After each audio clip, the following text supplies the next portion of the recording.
Hey guys, welcome back to my channel. This is Debanjana and you are watching Eduplex. So in my previous video, I have been talking about the arterial supply of the scalp. In this video, we'll be talking about the nerve supply of the scalp. At the end of this video, I'll be telling you some tips and tricks to remember the nerve supply of the scalp very easily. So let's get started.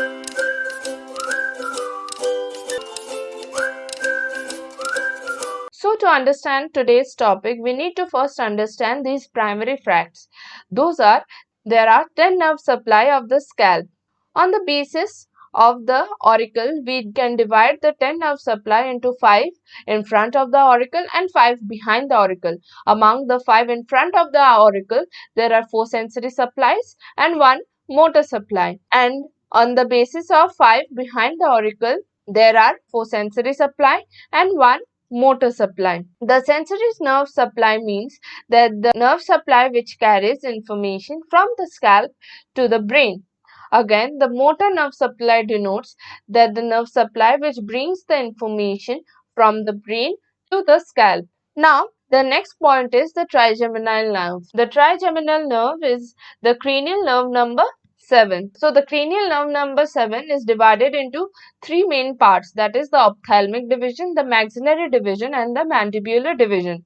The ophthalmic division is again divided into the supratrochlear and the supraorbital, whereas the maxillary division is divided into the zygomaticotemporal. The mandibular division again has only one branch, that is the auriculotemporal. We again have the cranial nerve number 7, which is the facial nerve, which has 5 motor terminal branches. Those are the temporal, the zygomatic, the buccal, the marginal mandibular and the cervical branch. Like the arterial supply of the scalp, in this diagram too, we have to draw the superior view of the head, which we will be dividing it into 2 equal halves. One half will consist of the sensory nerve supply and in the other half we will draw the motor nerve supply. This will be the front view or the anterior portion and this will be our posterior portion. Now let's start with the sensory supply of the scalp. The first one is the supratrochlear nerve, which lies in the trochlear region. The second one is named as the supraorbital nerve. The third sensory supply in front of the auricle is named as the zygomaticotemporal nerve supply. The fourth sensory supply is the auriculotemporal. Now, as said earlier,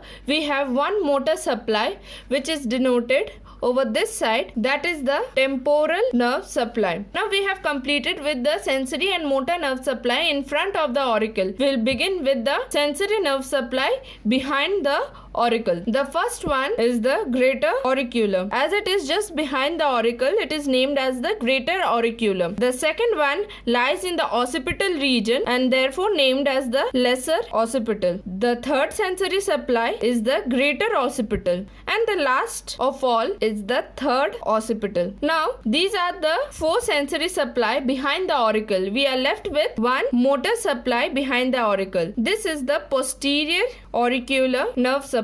Now these are the branches of the nerve supply. We need to know the main nerve supply of these branches. The supratrochlear and the supraorbital are a branch of the ophthalmic division, which again is the branch of the cranial nerve number 5, that is the trigeminal nerve. The zygomaticotemporal is the branch of maxillary division of cranial nerve number 5. Auriculotemporal is the branch of mandibular division of cranial nerve number 5. In short, the sensory supply in front of the auricle are the branches of 3 divisions of the trigeminal nerve, that is the cranial nerve number 5. Now, let us come to the sensory supply behind the auricle. These two are the branch of cervical plexus. The greater occipital and the third occipital is again the branch of the cervical nerve. So, we are done with the sensory supply and their main nerve supply. Now, we come to the motor supply. Motor supply, that is the temporal nerve in front of the auricle, is a branch of cranial nerve number 7, that is the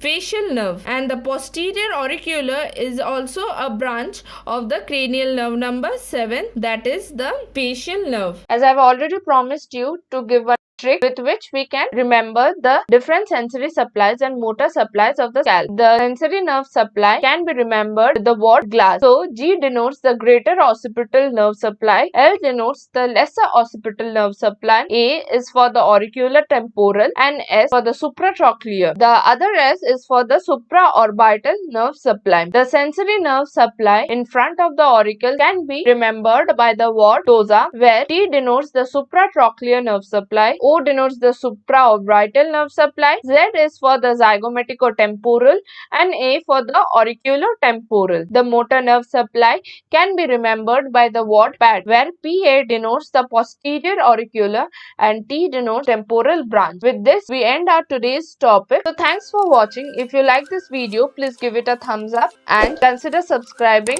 and press the bell icon to get the recent update of my videos.